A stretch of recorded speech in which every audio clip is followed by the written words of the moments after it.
Let's go on a cruise. Let's go on a cruise. We're going on a cruise. Well, welcome back, everybody, to Cruisability. And I'm Michael. I'm Paula. And we together make Cruisability. And we like to share our thoughts and views on the different aspects of all things cruising, as well as maybe a little additional emphasis on mobility issues for cruise goers. Our channel originated from, or the name originated from the fact that we are avid cruisers, and I have mobility issues. We were in a really bad car accident a year and a half ago where a lady hit us that she admitted to going 75 miles an hour and T-boned us in our car right on my driver's door, and I was jaws-alived out. Lucky to be alive, but that event really pushed us, once we recovered, both of us, that we were going to start cruising again. It had been 21 years since our last couple cruises, and we're not waiting anymore. We've gone on a couple more since, and we've got 4 more plans so far for 2025, and I look at least once every couple of days. She does. She looks and looks and looks and looks. So that's great.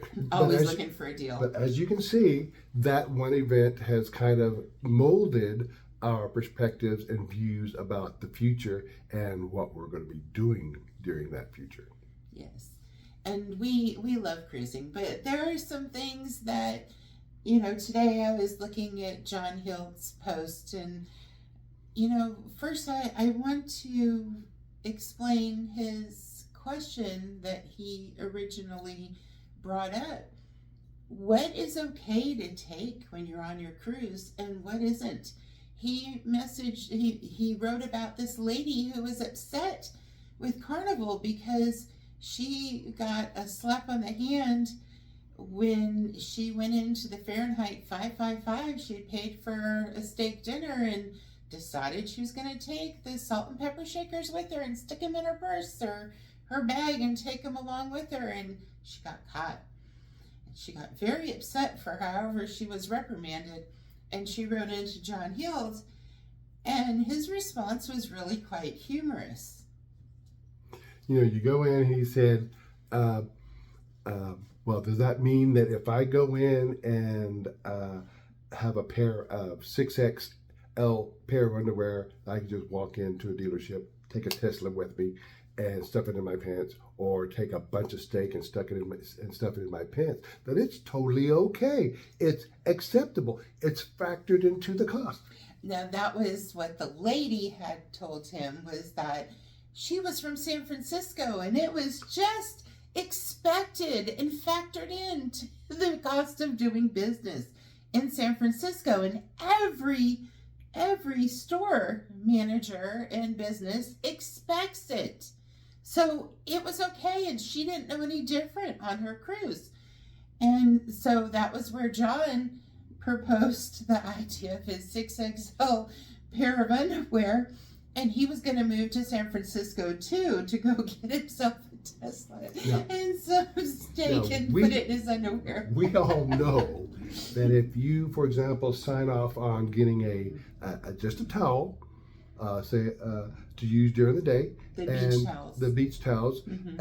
And you don't return it, cha-ching, you are charged $25 on your sign and sell account if you don't return it. So obviously we could call that a line as to what Carnival thinks is not acceptable things to take. There are freebies maybe, but some things are not. And we'll just begin with the hotel concept as to a freebie, or as to what is cost.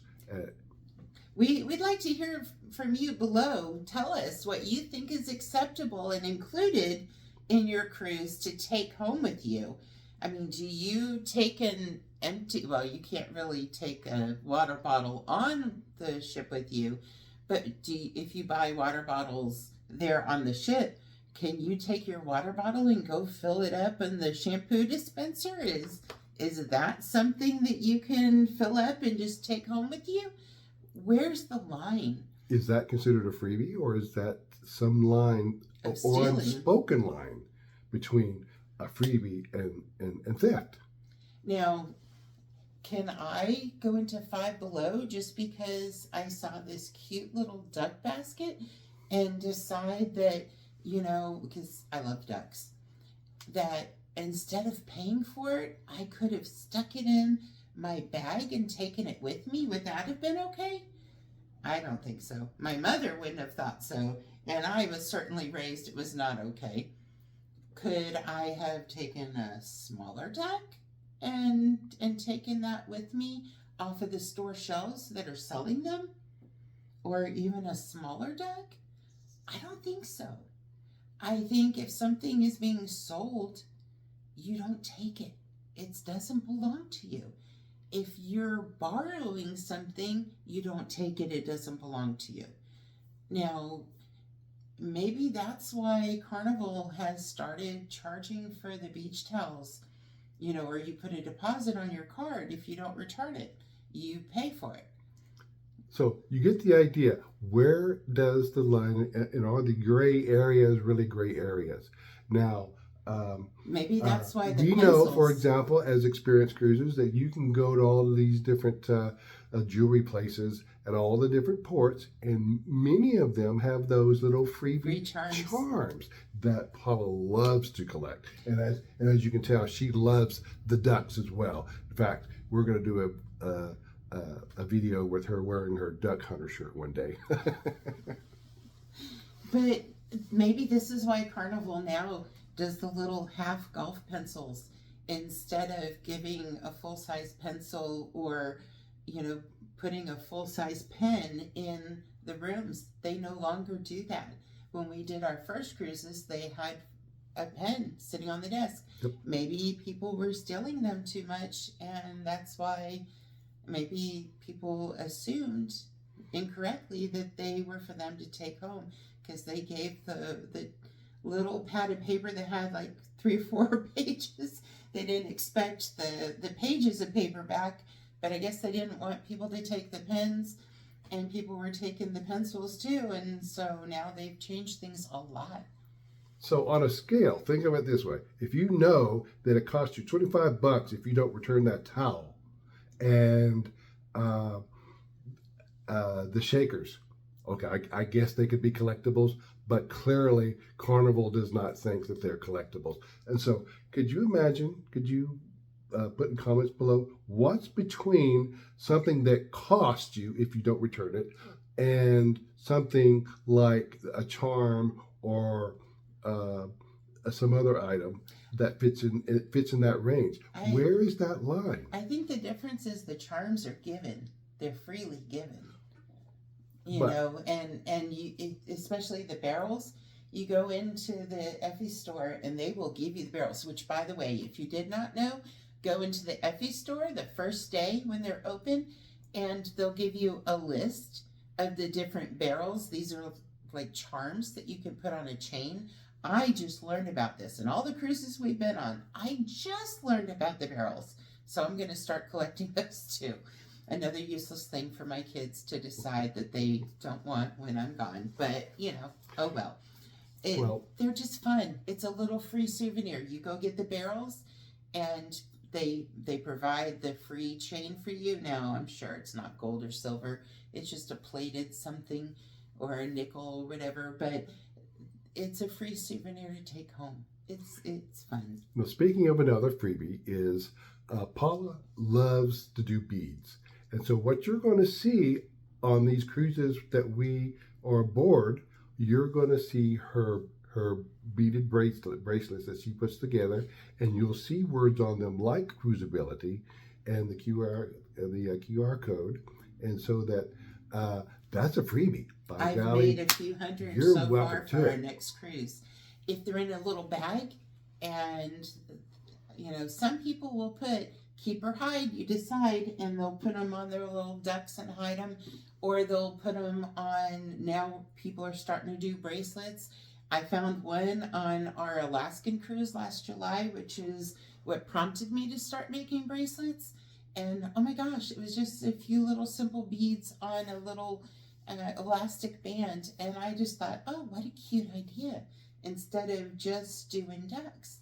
So I bought a bunch of ducks, and the ducks have a little loop that can go on the bracelets, and so I've made duck bracelets, I've made beaded bracelets, I've made a little more elegant bracelet, I've made, they're all costume, they're just fun, but yes. And they're actual freebies. And if you find one that says Cruisability, please scan the UPC, or no, the QR code. Sorry, scan the QR code and let us know where you found it or when you found it, because hopefully I'll find places to hide them that maybe won't be found right away. Now, as mentioned earlier, we do address mobility issues. And one of the things that I want to mention this time is that since our cruise is beginning at the port of Galveston, there at that terminal, Galveston is a wonderful place to visit. But what most people don't know is that if you come the day before, which is a common practice, you arrive there the day before, or even a couple of days before, or even a couple of days, along the Galveston Seawall itself, there is free parking for those who have a placard or plates on your vehicle. Handicapped placard or plates. Or veterans plates. Yes. If you park there on the seawall, it is totally free. Even if you see one of those meters that you have to coin feed. No. They got rid of the metered ones. They now have where they have a post with a number, and you have to call that number and pay over the phone. Pay over the phone. But yes. The point is, you have to pay for it unless you have that condition. So it's important that you take advantage of that and use that ability so that you can enjoy your trips and enjoy Galveston. And there's a multitude of other benefits that we're going to be talking about as time progresses. You mean it's something free that you get for being disabled? There's one good thing about being disabled. For being mobility impaired, yes. Well, or disabled in any way. It could be a seizure disorder. It could be, somebody who, lost a finger or a hand. Any kind of disability. If you qualify for those, for one of those disabled handicap plates or handicap placard, it all qualifies and it all works out to your advantage. Now, we encourage others who are in different parts of the country, if you are aware of other municipal groups that offer this, similar or same benefits in your port area, please let us know below, because that's something that our users will be able to actually use, actual beneficial information, just beyond, ship tours or this or that about cruising. And so it's important that we work together to help each other in these matters. Now, the name Cruisability arose for us because we are avid cruisers, and being disabled and mobility impaired has created some challenges, shall we say. Did I tell about my chair? Oh yeah, the welding coming apart. We did our muster station, which you must do first when you get on the ship, and then we went and got something to eat, and we heard about a spa tour. If you did the spa tour, that they would give you some discount or draw a name or something they were giving away. And so we were going to go on the spa tour, and we signed up, and we were waiting for our time, and all of a sudden the weld on my seat completely came undone and the seat just dropped off. And that was a challenge because that was the only mobility scooter I brought with me, and I didn't have another chair with a weld. So thankfully Carnival came to my rescue, and they had a mobility scooter I could borrow. Thank you, Carnival. Thank you, John Hild, for making that available. And it ended up being a wonderful cruise where it could have been a real challenge for me without that mobility scooter. And as you know, your functionality of your equipment is important anyway, but it has a drastic impact on what you are able to measure in terms of Can and can't do. what you can and cannot do, and your level of Accessibility. Accessibility is a huge issue. Yes. And we're very, very grateful again for Carnival stepping up and helping out in that situation. And so Carnival is a cruise line with heart, and we appreciate that a great deal. And I appreciate the fact that they have handicap accessible rooms that make it a lot more convenient for people who have disabilities. Excuse me. Now, one of the things that we will address in other episodes is the accessibility of the ports themselves. Not just simply, well, this is this store, and you have this store, and you have this this amenity, and so forth. And those are great and wonderful. We will definitely be covering some stores. But we will definitely need to show that you are not limited by what you're able to do, because most every port is going to gear up and prepare for the mobility impaired as well. Oh, there was one young man, very, very strong man, on our last cruise who, well, we'll tell his story another time when I can put his picture up. But he's just an amazing. Now, we do invite you to like the video and subscribe, and that helps us to grow and Please be follow able us. to be able to help you with other tips and ideas and suggestions and clues and helps that will make your cruising experience even better than you could possibly imagine. There was something else we were going to talk about. What was it? I don't remember. I guess we'll save that for next time. We have a whole line of projects and posts that we're going to be making with a variety of different subjects, and we encourage everyone to listen to every single one of them. Thank you very much. And if you haven't watched our first video, please go back and watch that one and answer the question that we posed there too. We appreciate it, and we appreciate your like and follow. Subscribe. Go to YouTube there and type in Cruisability. Now that's Cruisability without the E. Cruisablity. A-L. Cruisablity.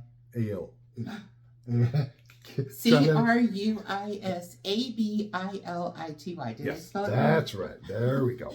Cruisability without the E. And Yes. so, Oh my goodness. You have a wonderful day, and we will catch you again here on Cruisability. Keep searching for those deals and keep cruising. If you haven't gone, make sure you do.